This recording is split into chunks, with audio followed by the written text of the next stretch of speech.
नमस्कार. काल आपण पाहिलं की कोरोनाचा इम्पॅक्ट जगभरात आणि त्यातल्या त्यात भारतावर हा कसा होणार आहे याचा थोडासा आपण आढावा घेतला.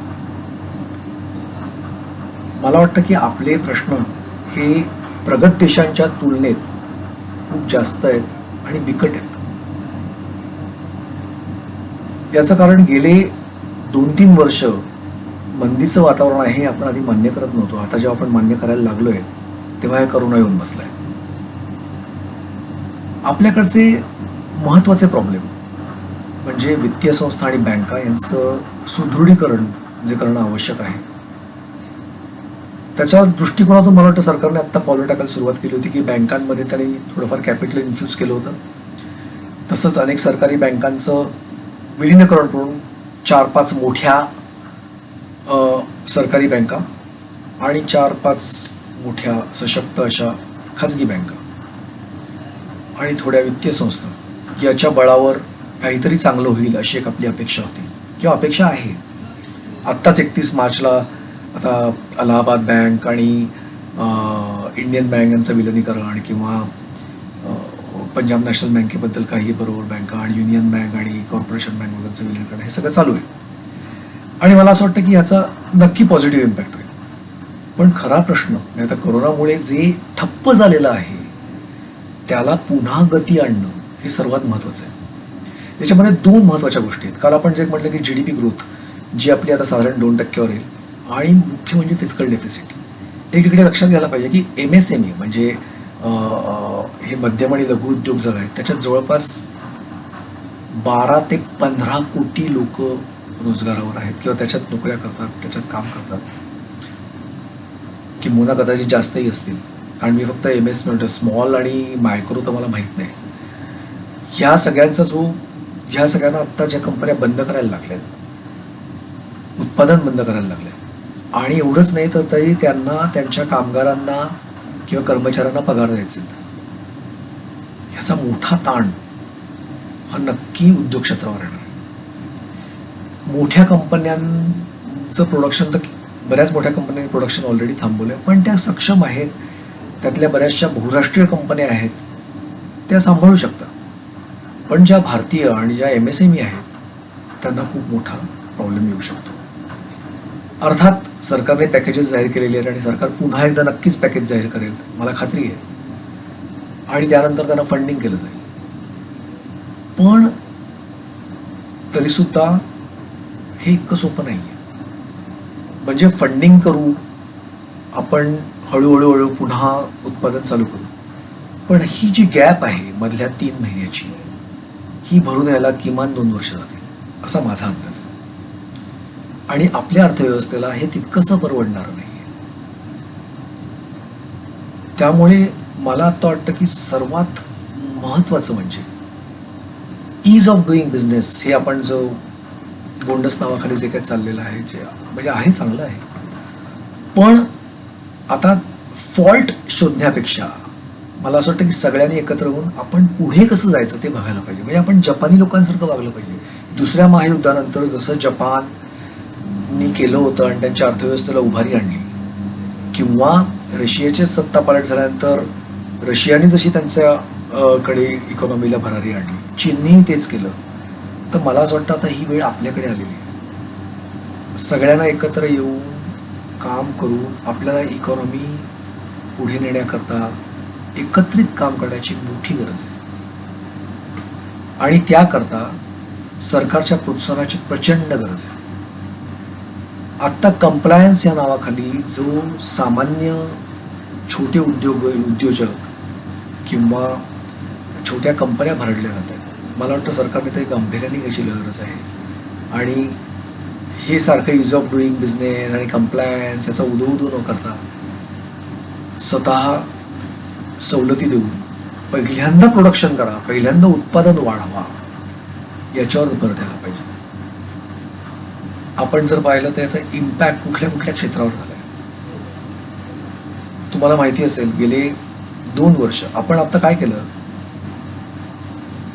ऑटोमोबाईल आणि ऑटो एन्सिलरी म्हणजे वाहन उद्योग हा सध्या मंदीच्या गर्तेत आहे. आपण त्यांना भारत 4 वरून अचानक भारत 6 वर जायला सांगितलं, म्हणजे एक गॅप जम्प करून इलेक्ट्रिक व्हेकलला प्राधान्य दिलं, त्यांना जास्त सवलती दिल्या, कर सवलती दिल्या. एक्झिस्टिंग ज्या कंपन्या आहेत त्यांच्याकडे म्हणावं तसं लक्ष दिलं नाही, असं मी खेदाने म्हणतो.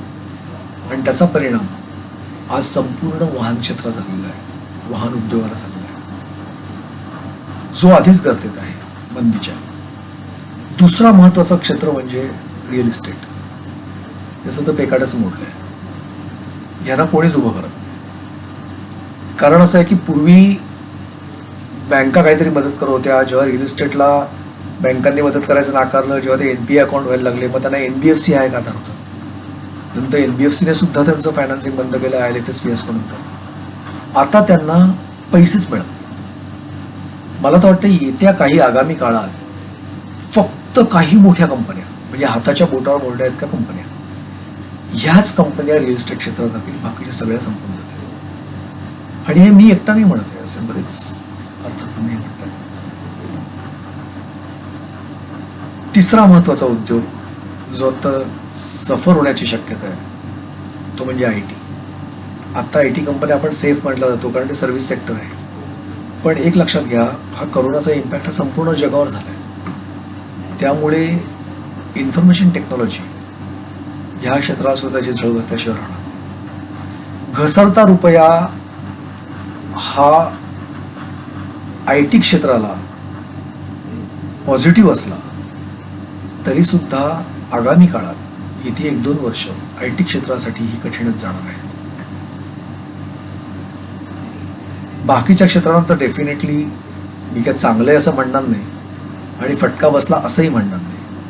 तर ओव्हरऑल जेव्हा आपण मंदी म्हणतो तेव्हा सगळी क्षेत्र मंदीच्या गर्तेत आहेत आणि त्यांची काही ना काही कारणं आहेत. एक साधं लक्षात आपण जर घेतलं की आज एकंदरीत जगाचा GDP आहे, त्याच्या 19% GDP हा केवळ चायनाचा होता किंवा चायनाचा आहे.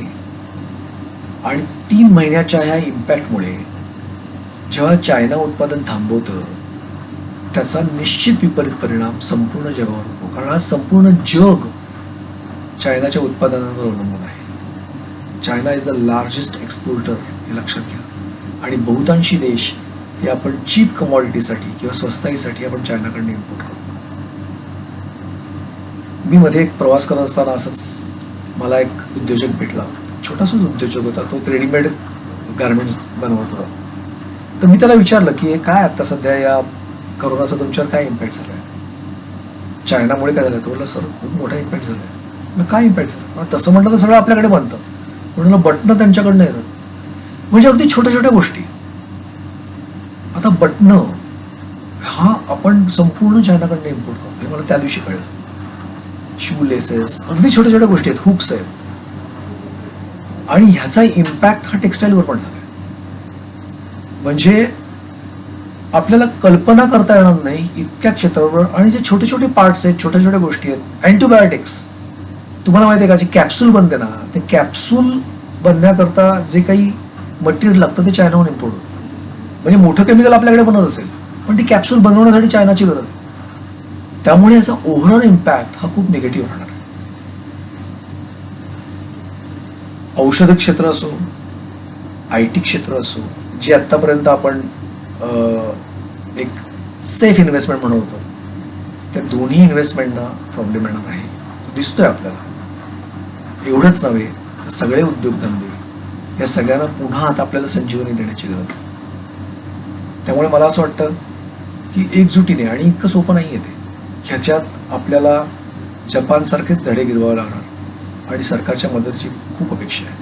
आणि केवळ सरकार नव्हे तर आपण सगळ्यांनी मिळून एकत्रित काम करण्याची गरज आहे. तरच भारतीय अर्थव्यवस्थेला येत्या 2 वर्षात, आत्ता नाहीच, 2 वर्षात काहीतरी उभारीची अपेक्षा आहे. आपण जेव्हा 5 ट्रिलियनचं स्वप्न बघतो, ते स्वप्न साध्य करण्याकरता तुम्हाला कमीत कमी 8 ते 9% GDP रोजची आवश्यकता आहे. एक लक्षात घ्यायची, सध्या आपण 2% आहे, म्हणजे आपल्याला किती प्रगती करायची. आज एवढंच, उद्या पुन्हा भेटू.